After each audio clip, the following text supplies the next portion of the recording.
Chers Scorpions, bonjour, vous regardez Jean-François sur Fabiola Voyance. Voici vos prévisions pour le mois de juin.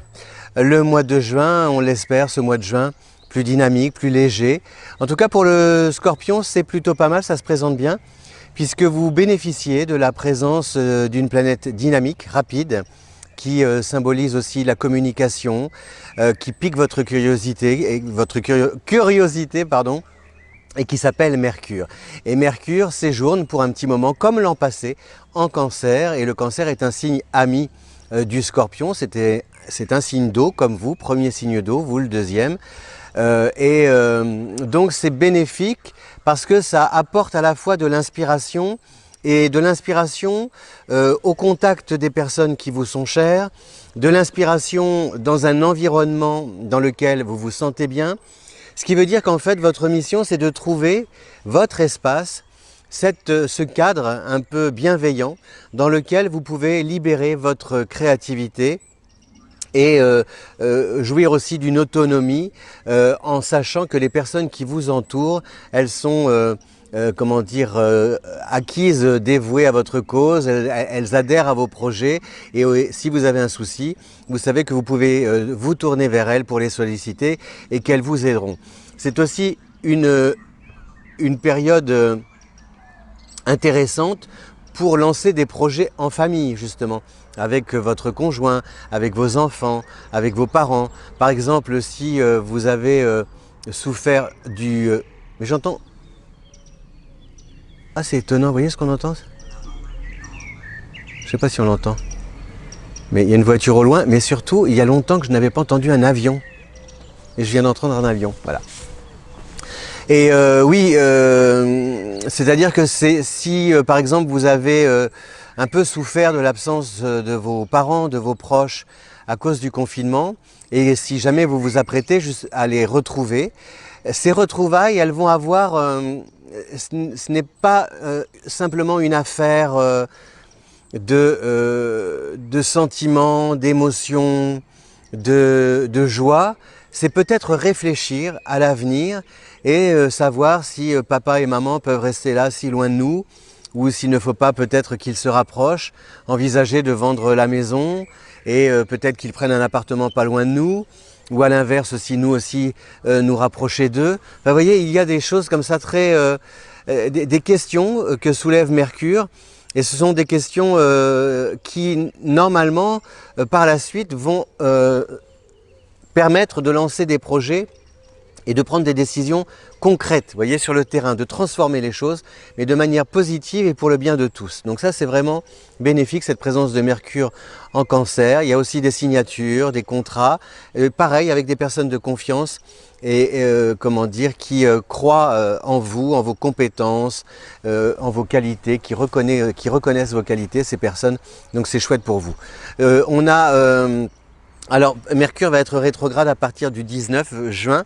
Ce recul de Mercure, justement, il vous amène à peut-être négocier différemment tout ce qui est en lien avec les écritures, les dossiers, les procédures, etc.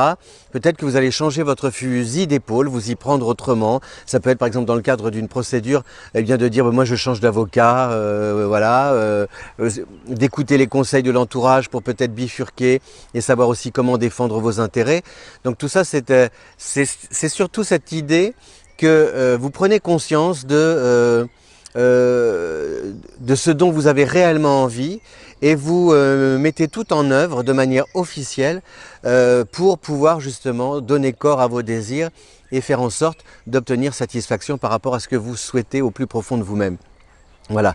Et surtout dans un cadre, il y a un côté, je vous l'ai dit, il y a un côté affectif, mais il y a un côté aussi très matériel, vous voyez, ce que vous voulez sur le plan peut-être de la rémunération, ce que vous voulez à propos des conditions de travail dans lesquelles vous travaillez, de travail dans lesquelles vous travaillez. Donc tout ça, c'est un peu, voilà. Je regarde aussi, on a Mars qui est en Poisson, donc ça c'est bénéfique parce que vous êtes encadré d'un côté par une planète en signe d'eau, le Mercure en Cancer, et par une autre planète en signe d'eau, Mars qui est en Poisson. Et ces planètes qui sont plutôt comme Mars, qui est une planète plutôt combative et belliqueuse, comme ces planètes gravitent autour de signes qui sont sensibles, qui sont aussi intuitifs, c'est bénéfique parce que ça donne, comme ça, ça vous permet de libérer votre sixième sens, d'écouter votre petite voix intérieure, de vous fier à cette petite voix intérieure et de trouver comme ça des chemins, des pistes, de tirer sur des ficelles, sur des fils, pour dérouler des activités, des situations qui vous seront favorables. Voilà.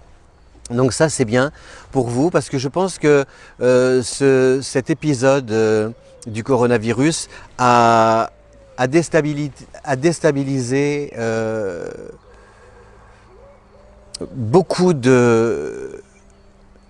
comment dire, à balayer les certitudes. L'autre jour, je parlais avec une jeune fille qui me disait, elle a à peine 30 ans, elle me disait, j'ai compris, on a compris que rien n'était acquis. Voilà. Et son père avait fait une chute, je crois, la veille, après le déconfinement.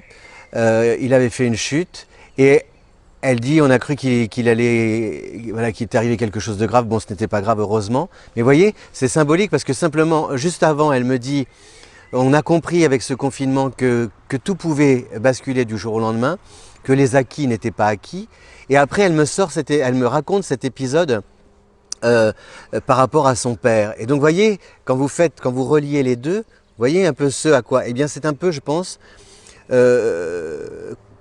tout ce qu'on nous raconte, par exemple, dans les médias, si vous rattachez ça à votre histoire, ça va au-delà de ce qui est raconté.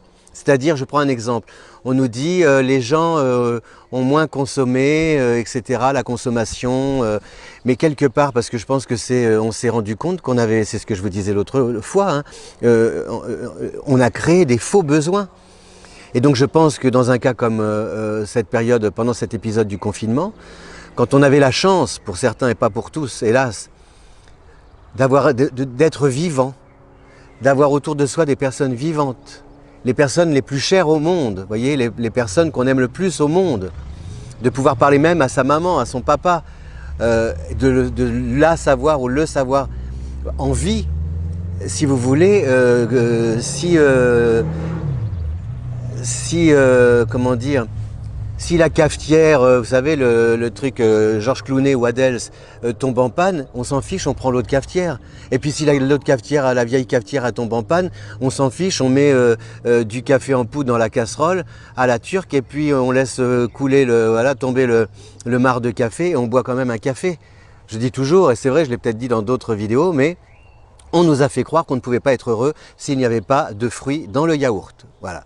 Et je pense que ce confinement a ramené à l'essentiel et qu'on n'avait pas forcément qu'on n'avait pas de besoins, de vrais besoins. Enfin, puisque dans nos sociétés un peu plus modernes, on a tous un four, une plaque électrique, un fer à repasser, une machine à laver. Encore, si on n'a pas de machine à laver, on a de l'eau qui coule. On appuie sur un bouton, il y a l'électricité. Donc, je pense que ceux qui ont de gros soucis à se faire, ce sont tous ceux qui nous ont poussés à consommer, qui nous ont sommés de consommer. Voyez, je ne vais pas le faire, mais découpez le mot consommation ou consommer. Voyez, on somme les imbéciles à consommer. Voyez, c'est un peu ça, gros. Voilà.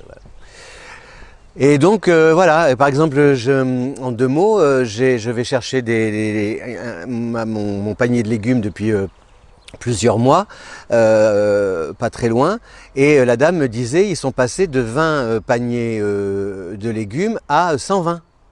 Et les gens ont découvert le goût des légumes. Donc à partir du moment où tu découvres que c'est bon, que la salade que tu manges de la ferme ou directement n'a pas le même goût que celle que tu achètes sous vide, mais tu gardes ta salade, voilà, peut-être que tu vas en manger moins. En plus, c'est des grosses salades, donc tu vas la découper en 4 ou en 2. Et c'est comme ça, vous voyez. Et je pense que... Et c'est intéressant parce que je sens intuitivement, je ne sais pas si c'est de la voyance, mais je ressens que une majorité, enfin non, pas une majorité, hélas, que beaucoup d'êtres humains sur la planète sont en train d'assimiler ce qu'ils viennent de vivre pour bifurquer, adapter leur vie à ce qu'ils désirent au plus profond d'eux-mêmes, dans un périmètre beaucoup plus limité, Et ce périmètre-là, dans ce périmètre-là, n'évolueront que les personnes qui seront chères à leur cœur. Et tous les réseaux sociaux, les centaines d'amis, etc., machin, à un moment donné, ça va s'effriter, enfin ça va s'estomper, il n'y aura plus de besoin, moins de besoin, vous voyez. Et je ne sais pas si vous avez remarqué, par exemple, quand vous allez avant les réseaux sociaux, c'est quel est mon meilleur profil, tu m'as vu, ah, je suis beau, machin, etc. Mais quand vous avez un masque comme ça sur la tête, sur le nez, vous avez remarqué quand vous allez au supermarché, plus personne ne se regarde. On ne se regarde plus. Mais c'est normal qu'on ne se regarde plus, puisqu'il n'y a plus d'émotion sur les visages. Il n'y a plus rien, il y a des yeux. Et donc forcément, on va directement au produit, on achète son produit, on fait la queue, 1 mètre de distance, on ne parle pas, on a son masque, on rentre chez soi. Et d'un côté, ça nous frustre, et de l'autre côté, ça nous fait du bien. Et je pense que ça nous frustre parce que les liens sociaux sont réduits, mais ça nous fait du bien parce que ça permet de temporiser et de calmer ce jeu de la surenchère des blablas, des discours, la phrase « le débat est ouvert »,« les débats sont ouverts ». L'autre jour, j'écoutais Clémentine Célarié qui disait « moi, ce qui m'intéressait, ce que j'aimais faire pendant le confinement, c'était de faire justement, faire la musique avec son fils, faire la cuisine avec vos enfants, faire les magasins avec votre maman, faire les choses, faire le bricolage, faire le jardinage. » Dire, ça devenait, je pense, insupportable de dire ou d'écrire. Et on sent que des fois ça revient avec les commentaires, les blablis, les blablas, les machins, etc. On ne sait pas pourquoi ça, c'est bizarre, hein. Enfin bon, voilà, cher Scorpion, c'est un super mois, enfin un super mois, un très bon mois, avec le recul de, comment dire, Mercure, je vous l'ai dit à partir du 19, il y a le recul de Jupiter en Capricorne qui vous fait aussi prendre conscience justement sur ses attentes, il y a un regard nouveau que vous pouvez porter sur l'argent, sur la vie matérielle, sur vos besoins, sur vos moyens, ce dont vous disposez et ce que vous pouvez mettre en place en fonction de ce dont vous disposez pour pouvoir améliorer votre situation et vivre mieux, mais pas dans une notion d'ambition, de m'as-tu vu, de tape à l'œil, etc. Mais pour, voilà, pour vous sentir un peu en sécurité. Et puis on a juste comment dire, cette présence de Saturne mais en Scorpion, ça forme un carré, pardon, en Verseau. Merci, oui, vous y avez pensé. Ça forme un carré avec le Scorpion. Donc là, il faut à la fois, ce qui peut être un peu difficile, c'est la manière dont les autres, dont votre entourage, non pas votre entourage, les gens extérieurs, pas la famille, vous imposeront de gérer le temps en fonction de leur rythme à eux. Voilà. Et ce rythme à eux ne vous conviendra peut-être pas. Ça peut être par exemple une pression par rapport à des délais resserrés, des choses comme ça. Et donc ça risque de vous épuiser, de vous stresser un peu moralement. Donc alors est-ce que vous avez la possibilité de mettre le haut là? Je ne sais pas. Mais voilà, attention avec les histoires d'horloge, de chronomètre là, et puis de travail chronophage ou de télétravail chronophage qui vous absorbe parce que sous prétexte que monsieur, madame, etc. Sont dans l'urgence. Bon bah s'ils sont dans l'urgence, c'est leur problème. Mais bon, voilà, hein, il faut doser. Merci beaucoup, cher Scorpion. Je vous souhaite un bon mois de juin. Et puis, si vous aimez cette vidéo, n'hésitez pas à la partager sur les réseaux sociaux. Je vous offre des roses. Et ça parlait de la Picardie et des roses qu'on cueille là-bas. Tous les deux, nous, amoureux, nous avons, sur les roses de ce temps-là. Ah, j'adorais, c'était joli, hein. Quand on partait de beau matin, quand on partait sur les chemins, à bicyclette. Un jour, je vous chanterai, mais bon, après, on chante trop, enfin, on ne chante jamais assez, hein. Enfin, devant l'écran peut-être. Mais la plus belle chanson d'Yves Montand, c'est le poème de Baudelaire qui s'appelle Les bijoux. Hein. La très chère était nue et connaissant mon cœur, elle n'avait gardé que ses bijoux sonores, dont le riche attirail lui donnait l'air vainqueur, qu'ont dans leurs jours heureux les esclaves des morts. Quand il jette en dansant son bruit vif et moqueur, Ce monde rayonnant de métal et de pierre me ravit en extase et j'aime à la fureur les choses où le son se mêle à la lumière. Elle était donc couchée et se laissait aimer, et du haut du divan elle souriait d'aise à mon amour profond et doux comme la mer qui vers elle montait jusque vers ses falaises. Les yeux fixés sur moi comme un tigre dompté, d'un air vague et rêveur, elle essayait des poses, et la candeur unie à la lubricité donnait un charme neuf à ces métamorphoses. Je vous invite à l'écouter par Yves Montand. Merci. Si vous voulez aussi découvrir votre thème, vos affinités, c'est sur le lien en description à votre disposition et les compatibilités amoureuses. Ciao!